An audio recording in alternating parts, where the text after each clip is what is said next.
Good afternoon. খুব গরম মানে গরমটা এবার বাড়ছে। সকাল থেকে ভেবেছিলাম ঠান্ডা লস্যি বানিয়েছি, বাড়িতে ছিল একটু মিষ্টি দই অল্প করে, ওটা শুধু একটুখানি গুড় দিয়ে ওটা লেবু চিপে বানিয়ে ফ্রিজে ঢুকিয়ে রাখি। বরের আজকে 2:10 ডিউটি, রোদ্দুরে সারাক্ষণ ডিউটি করবে, একটু তো ভালোবাসা দেখাতে হয় বলো, একটু ভালোবাসা ফ্রিজে ডিপ ফ্রিজে রাখছি।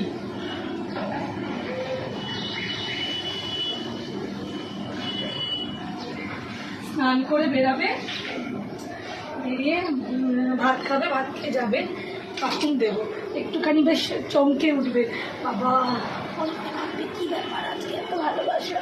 কিন্তু ভালোবাসার কোনো স্পেশাল ব্যাপার না, ব্যাপারটা হচ্ছে বাইরে যাবে, সারাক্ষণ বাইরে থাকবে, তো আমি একটুখানি করে দিলাম। চলো দেখা যাক, ও চান করে বেরোক, তারপর দেখি ওকে দিলে ও কীরকম রিয়্যাক্ট করে। ওকে চলো বন্ধুরা, এখন একটুখানি অফরাকে চান করে বেরাবার করি। হ্যাঁ, খাচ্ছে অফিস যাবে বলে, এবার আমি ট্যান্টানা নিয়ে যাব, জানে না চলো বানিয়েছি, চলো নিয়ে যাই। অ্যাম্বুলেন্সের আওয়াজটা শুনতেই না ভালো লাগে না, অ্যাম্বুলেন্সের আওয়াজটা শুনলেই খুব মনটা খারাপ হয়ে যায়। এই যে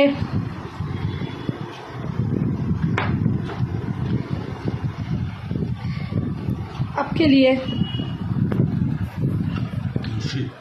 লস্যি, তোমাকে বললাম না লস্যিটা করি, দই আছে।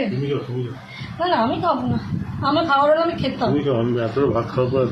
এতটা খেয়ে যাও, ঠান্ডা বেশ ভালো। আজকে কিছু সেরকম রান্না করিনি, সিম্পল রান্না, মাছের ঝোল, তারাও আছে অফিস যাওয়ার, মাছের ঝোল আর ভাত।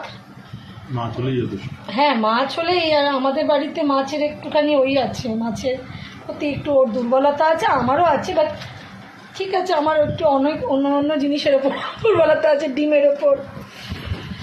আমার তো একটু ডিমের ওপর দুর্বলতা আছে, বুঝলে, ওই জন্য আমারটা ঠিক আছে চলে। গরমকালের লস্যিটাই বেশি কাজে লাগে। সবাই বাড়িতে বসিয়ে খাওয়া ভালো, কিন্তু কাজের মাঝখানে সবসময় হয় না, কিনে এনেও খেতে হবে মোট কথা, ঠান্ডা রাখতে হবে শরীরটা। এই যে বেরাবে না, সারাক্ষণই রোদে থাকবে, আর যারা মানে বাইরের বেশি কাজ করে রোদেরই কাজ। তো বন্ধুরা চলো টাটা, খুব তাড়া আছে, তোমাদের সাথে আবার পরে গল্প হবে, পরে দেখা হবে। সবাই দইয়ের লস্যি খাবে, শরীর ঠান্ডা লাগবে, ঠিক আছে? তো ভালো লাগলে লাইক কমেন্ট করো, টাটা।